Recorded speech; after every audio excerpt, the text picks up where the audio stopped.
Welcome, everyone. I am here with Lita Brown, who is part of the Autism Advisory Council. We are going to chat today a little bit about her experiences, and I'll kind of let her introduce herself. So Lita, please tell us about yourself. Tell us what you do, your experiences, all of that, and we'll kind of go from there. Hi, everyone. So my name is Lita Brown, and I do also work here at Fayetteville State University. In addition to that, I am a licensed cosmetologist on the side. It was one of the things that I did way back when I decided, okay, I need education and I need a trade. And it's been part of my life ever since. It actually has helped me because I do have a son named Josiah. He's 7 years old and he is on the autism spectrum disorder. He deals more with nonverbal and sensory um, issues. I would, my passion has become helping parents just kind of bridge the gap with information that they might not be privy to in terms of all aspects autism. Whatever it is that I can share, I'm here for that, especially with this whole cosmetology thing.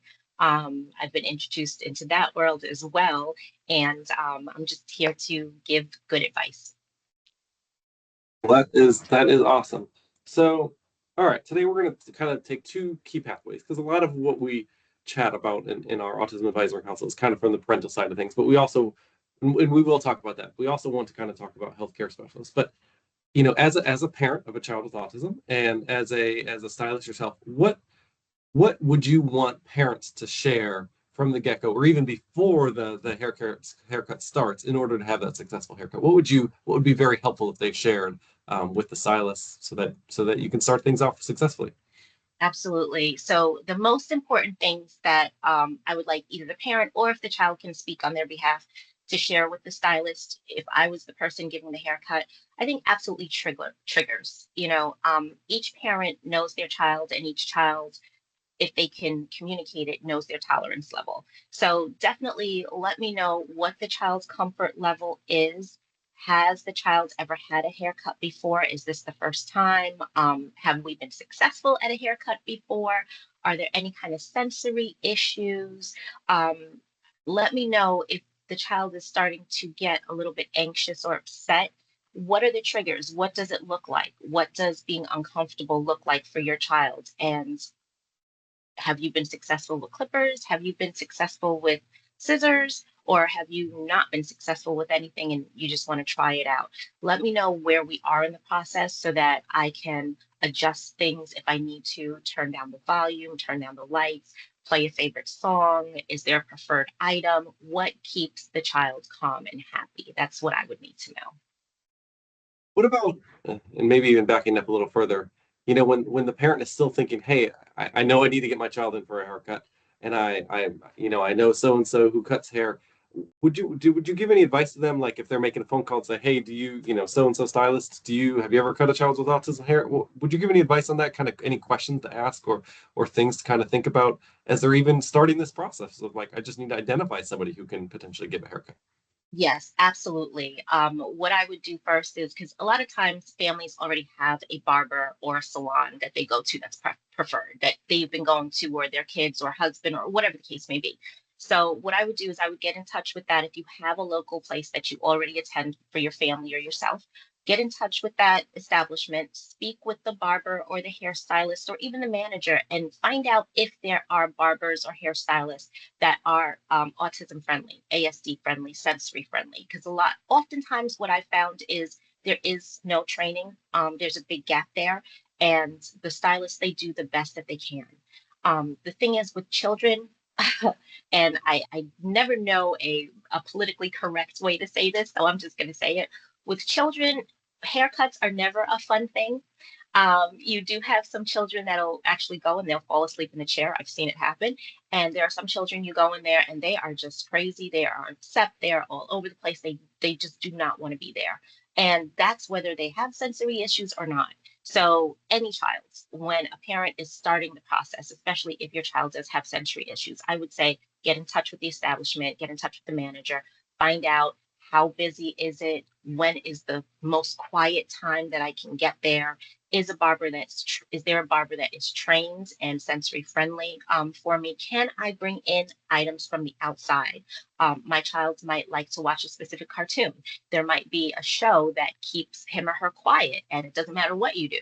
Or there might be a time of day when it's their nap time and you can get to them because they'll literally fall asleep on the haircut. Find out the times that's best that they can go for your child, what it is that your child needs, and can that establishment accommodate that? I would definitely do a test run before time, and I might be getting ahead of myself, but it's always best to check out the area for yourself. If you've never been there before, you don't know what you're going into, and you want to put your child in the best possible scenario. So doing a test run, bring your child with you. Hey, we're going to just check out, my friend so and so, make something up. They don't have to know that they're getting a haircut. This is all part of the mock process and getting them comfortable and getting you familiarized with the process of what's going to happen, and what it is that you can do to make your child as comfortable as possible. You mentioned, I think you mentioned, I thought I heard you mention the term mock haircut. So tell me a little bit about that. Tell us about that. What your thoughts are on for a mock haircut. So I think they are absolutely necessary. I think it's a good thing for parents to do. The mock haircut pretty much consists of going through the motions, but not necessarily having a haircut that day, right? So what we'll do is, I know with my Josiah, he did not have a haircut in an establishment until he was about 6.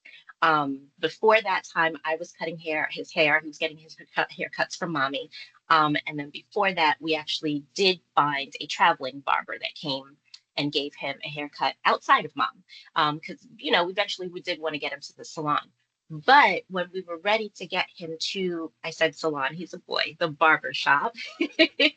When we were ready to get him to the barber shop, we actually told him, okay, Jojo, we're going on a little field trip. We picked the preferred time of day, which is generally after nap time, made sure his belly was filled, made sure he had his milk. He likes the Pediasure, so we gave him his preferred item, gave him an iPad. We usually try not to do that, but in situations like this, when we need him to do something, we'll give him what he needs. And we told him we're taking a trip and we're gonna go visit, my friend Reggie. Now, at the time, I had already kind of did my homework and found out where I wanted to take him. I did the things. I found out what was the quietest time, what was the quietest day. So it was on a Sunday. Reggie was able to open up the shop for us. So it was literally only him in the shop when we got there. So we took our trip. We went there. We had him meet Reggie. He had a chance to interact and speak with Reggie one-on-one. Reggie had the lights down a little bit low. His battery was filled on his iPad, so he could turn it up as loud as he wanted. Reggie spoke with him. They cracked a few jokes, and Reggie actually took him through his station and showed him all the tools that are needed for a haircut. And he pretty much trained him almost how to do a haircut. He let him use the tools. He had the razor on his skin, let him be comfortable with that process. So now, when we came back and it was actually time for Reggie to do his haircut, Josiah knew how to get in the chair. He understood what the cape meant around his neck. It wasn't just something that was on him that wasn't supposed to be there. He was familiar with the process. So I absolutely recommend a mock haircut, going through the motions, setting up time with the barber that they can actually come in and spend time with your child. And hopefully that will be the barber that will consistently be the person cutting your child's hair, or styling your daughter's hair. Um, and just familiarity with the process. That is the mock haircut. I definitely recommend it. Yeah. Yeah, I like that. So very much what you're saying is the child gets exposed to the haircut, but hopefully without much of the negative emotion side of it. It's much more of a positive experience. It's a fun experience. It's hey, this is what's out here. We're having fun. All right, and then we're going to come back another day. So at least that very first experience hopefully is positive, or at least neutral, right? And then come back for another day for what would quite possibly be a more stressful situation. But again, I like Correct. it. Correct. And also I want to put in there, it might go extremely well where the barber can actually perform the haircut that day. So if the child is calm and willing, I say test it out. You never know. Oftentimes um, parents of autistic children or children with sensory issues, we shelter them a little bit and we're afraid of what testing their limits. don't be afraid of that because they can do far more than we even ever could picture or imagine. Okay, I like that thought. So tell me this. So from both a professional side and a parental side, you know, the haircut's stressful for the child. We know that, Yeah. or Oh, well, yeah. likely to be stressful for the child. We Yeah. know that. But it also, I also know there's a certain amount as a parent to go in there and say, okay, is this going to work? Is it not going to work? Is there Yeah. anything kind of more in the moment that you would recommend for parents to like maybe reduce a little bit of their stress level leading up to their and during the process? Anything you would recommend at that point? Yes. So the parents have to be calm as well. If you've just gotten into an altercation with your child where you want them to do something, they don't want to do it, and you've got some exchange going on, that's not the best time to do a haircut.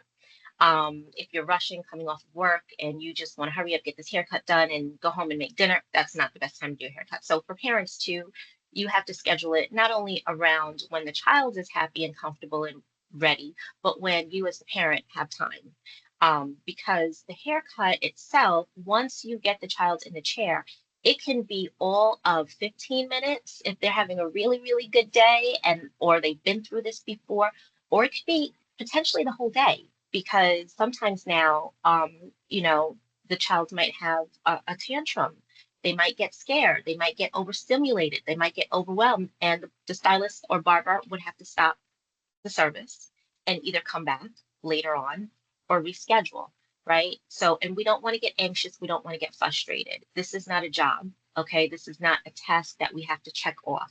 This is training for an experience that will hopefully be a lifelong good experience of getting haircuts. Your child is eventually going to grow into a young man, a young woman, an adult.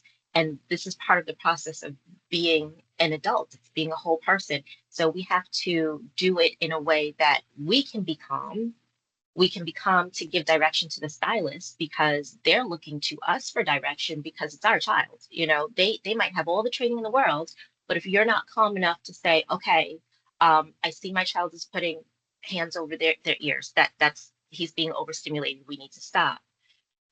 It's not going to work for anybody. So the parents also need to schedule around time and be prepared for it because you might not be ready for it either. Sometimes a child's first haircut is very emotional. So you have to definitely be ready for it and have educated yourself as well and know your child enough to understand to communicate effectively when something is maybe about to go left.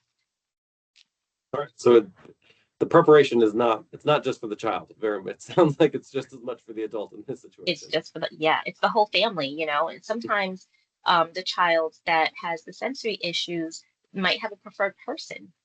So if dad's not available or if brother or sister is not there, maybe wait until they're available as well. So then that kind of takes the stress off of you because now they have someone that they're almost dependent on, that they feel safe with.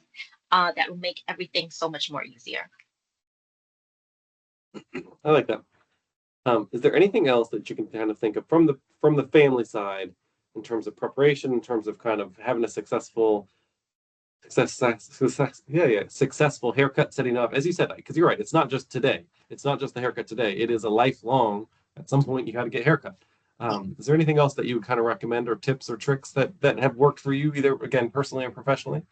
Yes, and it's a little bit corny, and it comes from I'm also an adjunct teacher here. But I'm gonna tell you, I absolutely loved when my kids would come home from the first day of school and had like the All About Me page, so the teacher can get. So like with this, I created an All About Me page. I don't know if you can see it. If you can't, I will definitely share it with you. But it's basically just a one pager, which the child and the parent or child and adult caretaker can sit down before the haircut in the days leading up to it and kind of fill out.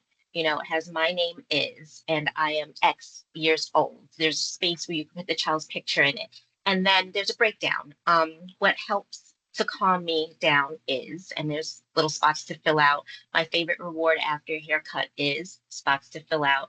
I do not like when spots to fill out, my routine before a haircut, my favorite things. I feel safe when getting a haircut when this happens. And as part of the mock, maybe handing it to the barber or the stylist. If you have somebody that okay, this is my barber, this is my stylist, we're going to try it out. If it works, they're going to be it for the next X amount of years, give it to them. You know, just like when you go to a hair salon, um, and if you're getting your hair dyed, we have a color chart, a cheat sheet for each customer. So we know that the customer is going to come in. We have a little catalog. Now it's more so electronic, but we know the hair color, we know the hair type, we know what they like to do after their hair is colored, how they like to style it. Same thing for this. You have a cheat sheet, you can hand it over to your barber, your stylist, they can kind of study it. So now when they come in, if there's not time to do all of the, okay, let's set this up, let me show you this, they can already come in knowing your, hi Josiah, how are you? I have a lollipop for you. Would you like your lollipop? And look, I have an iPad. You want to use my phone? You can use my phone and do. They're speaking to the child um, on a familiar basis and making the effort to make the child comfortable. That's one of the key things that I do and I recommend. The other thing that I do and recommend sometimes if you've tried a haircut, you've tried to go to the salon, the style, the barber shop, whatever it is. And the first attempt, you know, it didn't work out. There was a meltdown. The second attempt, you know, the child didn't even want to go in the chair. The third attempt, the child looking outside the car like, I ain't going in there. Nope, not going to happen.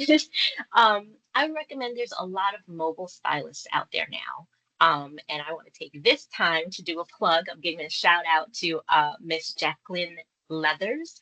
She is the owner of Seven Cuts Above, and she's actually the person that came to my home the first time that Josiah had a haircut outside of me and kind of did it in the home environment. She brought all of her tools. She was able to do a mock haircut at that point, play with him a little bit, and then go into the haircut. And it worked out like a charm, you know? So if the salon or barber shop is not working for you, there are other options, and there are traveling stylists, traveling barbers that will come to your home. And sometimes it's easier for you to go into the child's environment as opposed to now the child coming out and having to deal with all of these stimulating things and now talk to someone they don't know, being in an environment that they're not comfortable with. The lights might be too bright, the noise might be too loud. You know, it's okay. There are other and alternative options to get the haircut done. And in home is, I tell you, it's a good service. That's great to know. That is really great to know. Okay, shifting gears a little bit more to the kind of the hair care specialist side. Yes, yes. Okay, you kind of mentioned at times there's a gap in terms of training. Like, yeah, they get trained on cutting hair and dyeing hair and what have you. But then there's this kind of a gap between that and working with the child with sensory issues. And maybe this is too big of a question, but my thought is, what do you recommend for somebody who, as a stylist, who is maybe like, hey, I think I need to get more information on this. I need to get more training on it. Is there anything that you recommend to get them started so that the stylist can be then more comfortable as an option for giving sensory friendly haircuts? Absolutely. Unfortunately, there's no training course that I know of, but what I do recommend is, and this is like an inside knowledge inside the industry. Most barbers and hairstylists, and I'm going to blow them up right now, and I was one of them. They do not take children. Okay, they would prefer not to work with children because of the unpredictability in service, because of the maybe tantrum. And just from a safety standpoint, this is somebody else's child. I don't want anyone thinking that I'm, doing something to harm them. So I'd rather not put myself in that situation. I encourage stylists at any level, put yourself in that situation. If you're still in school, volunteer to cut or style your neighbor's children, cut or style your cousin's hair or your little brother's hair, or your whatever. I would, if you are a trainee or even if you own your own salon, welcome in the children. Have one day where you just have nothing but kids. You explain to the parents, hey, I'm trying something new. I'm offering, haircuts to children for $5. Lower your cost for that day just so that you can get yourself some hands-on training. Because like I said earlier in this interview, every child at some level and some point in time is going to experience a meltdown going to the hairstylist, going to the barber, because it's just not a fun thing for all children. You know, there are very few, like I said, that you have no problem, but there's a majority of children that they get antsy, they get bored, they want to play. Why am I sitting so long? You know, they're children.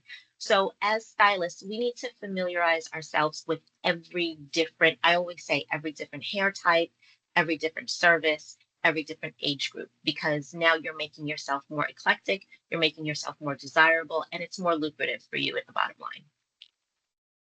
I like that. What about, you mentioned kind of from the parental side, trying the relationship component, but what do you recommend?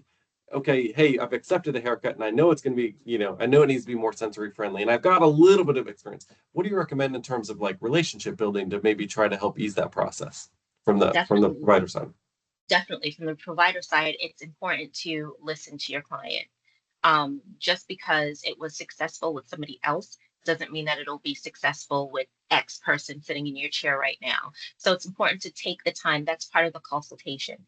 Every barber, hairstylist, lock technician should have a consultation with their client, and the consultation should be at least 15 to 20 minutes. Just really talking to them, building that rapport, building that safeness, building that space where, okay, I can calm down and tell you exactly what it is that I need.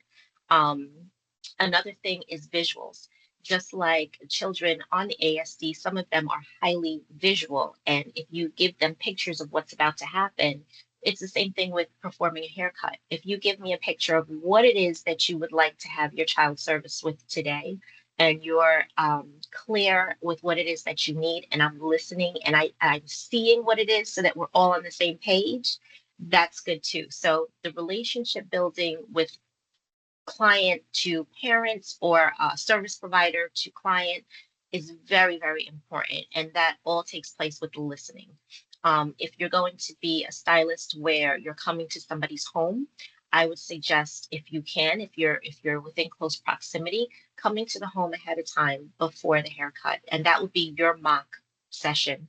Going to the home ahead of time, meeting with the child ahead of time, sitting down, laughing with the child, playing games, trying to find out where this child's comfortability level is at and what makes them smile, getting an idea for the home, seeing what room has the most light.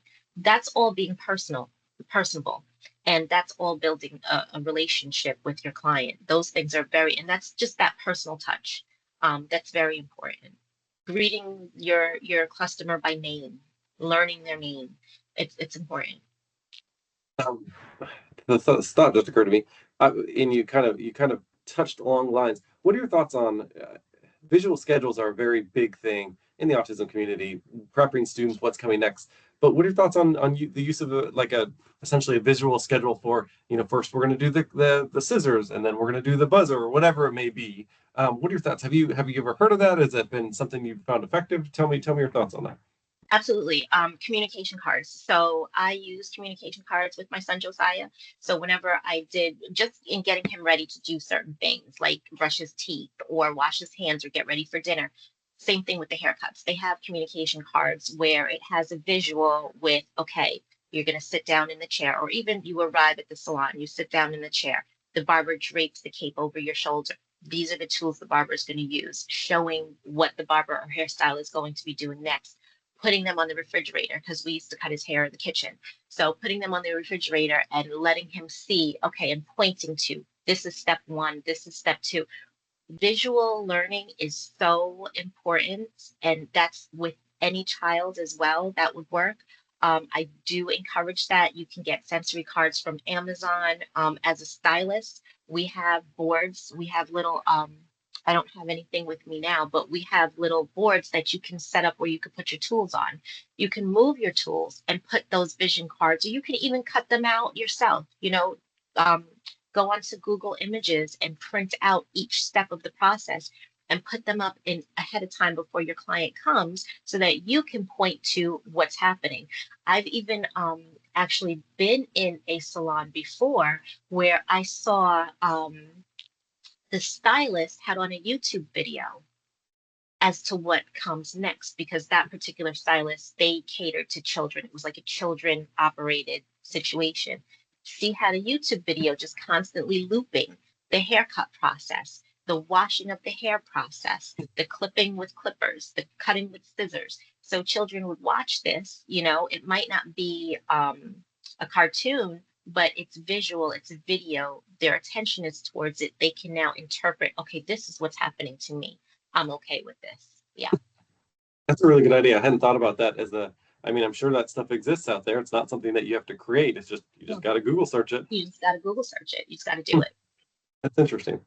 Yeah. Um, Very interesting. Okay. What about just any other kind of general tips for those hair care specialists, whether they're taking their first patient or they've done 100 of them? Not patient, that's not the right word.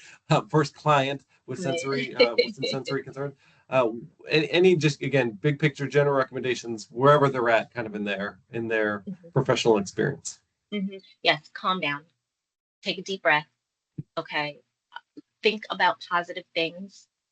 Exude positivity to your clients. Don't have negative thoughts. And if you have to stop in the middle of the service, it's okay. You stop in the middle of the service, you ask the client to sit down, have mom or dad or caretaker take care of their client, calm them down. You go, tell them, communicate, okay, I'm just going to take, so and so, I'm going to take my 11 o'clock and we'll come back. Take your 11 o'clock, go through that service with pride, come back, ask, okay, is Josiah ready? Or can we try again? Be welcoming, be, calm. Just it's not the end of the world if you don't finish your service. It's not the end of the world if the child squirms and maybe has a meltdown, maybe yells. It's not the end of the world. People are used to children acting out. Remember, they are children, or remember, they do have sensory issues. It is okay. And just remind yourself that, you're a person too. And there are sometimes that you're upset and you would want somebody to take compassion on you. So you make sure to show and exude that compassion and show and exude that empathy. We are here to not only perform a service, but we're here to create a lasting and positive experience and environment. So just remember your training and remember what it is that you're here to do. You're here to heal, you're here to soothe, you're here to serve. Okay, so I'm trying to simplify. You've had some really, really good answers, really informative. I'm trying to simplify it a little bit. So what I'm hearing, and actually honestly, both from the professional side and the parent side, I'm hearing the preparation in advance makes a huge amount of difference, whether it's the mock haircut, whether it's anything else, just the preparation in advance, sharing of information, sharing of triggers, sharing of, what things look like is one thing. The relationship building, which kind of goes hand in hand with that, is huge on both parts. And then the third thing is that understanding that it might not be a 20-minute haircut or it might not be a 30-minute haircut. And that goes for everybody involved in this process, that it might be 10 minutes now, 10 minutes later. It sounds like, I mean, I know when I go get my haircut, it's like I'm in and out in whatever my 30, 40 minutes, whatever it is. That's not necessarily going to be the way it could be. And maybe it is after a couple haircuts. But it sounds like everyone's got to know going in that we could be hanging out a little while. Is that fair to say? That's fair to say, and that's okay. And not for nothing. I mean, think about it. When you go to a restaurant, okay, if you have a waitress that takes their time, they bring you napkins, they make sure that your water is filled, they make sure your food is hot, it comes out ready for you. They're checking on you. They have a smile on their face. If there's an issue, they're solving it right away. Isn't that tip going to be a little higher? Yeah, absolutely. Absolutely. That translates as to being a hairstylist as well. So this is just for my professionals out there. You're not losing money by taking time with this client. You're building a lifelong customer that's going to be with you, and they're going to actually pay you probably above and beyond what you expected, because for them on their side as well, on the parental side, it's not easy to find someone that's going to take time with their child. So to find that person that's empathetic and, will eventually get the job done, and they're not putting stress on the family. Oh yeah, I'm sticking with them, and I'm probably going to give you a $20 tip on top of whatever you charged me, and I'll be back. You got to think about it that way too. Honestly, that makes a lot of sense. That makes a lot of sense because I know, I mean, anything in my life, if I have to, something crazy happens when I'm paying somebody a service and something crazy happens and they do go above and beyond, yes, you're absolutely right. That tip increases, that money component increases. So even though the time might increase on their part, they typically are compensated for it. So I like that. And you're right. I would go back to those people again and again because they help us out. No, that's a very good point. Very good analogy. I hadn't thought about that. Okay. This has been awesome, but I just want to ask one more time, is there anything else that you want to share that you just think is absolutely vital for anybody involved in this process before we wrap up? No, I just want to thank you so much for having me here to speak about this because it is an issue that is not talked about. It is a part of it, a service that's needed that a lot of people are confused about. A lot of people keep their children without getting haircuts because they might be embarrassed or scared. So I just appreciate the time that you gave me to come on this platform and just share different experiences and let them know that there's different alternatives. We are here, we are a community, we are a family, and we're just going to try our best to get your child exactly what it is that they need, the child, the family, everyone involved. So thank you. Thank you so much for sharing this. I will say, since the Autism Advisory Council has been more active in the last 2 years here, I've learned more and more about some of these small things that you don't hear about. As you said, they don't necessarily get the publicity, but it is a huge issue because haircuts are a required part of life in many ways, Mhm, and it's mhm. just not something I was cognizant of. Even though I'm a special education professional, it's just not something I was trained in or had any Of course, experience in. So of it course. has been very insightful to learn all the different kind of aspects and then what supports there are, because there are supports out there. It's harder to Absolutely. find, It's so we harder to appreciate find, we appreciate but you sharing. thank you. And platforms like this expose it. And that's what I'm here to do. So thank you for allowing me to do that. Thank you one more time, Lita Brown. We greatly appreciate you, and hope it was very informative to all those out there watching. Thank you.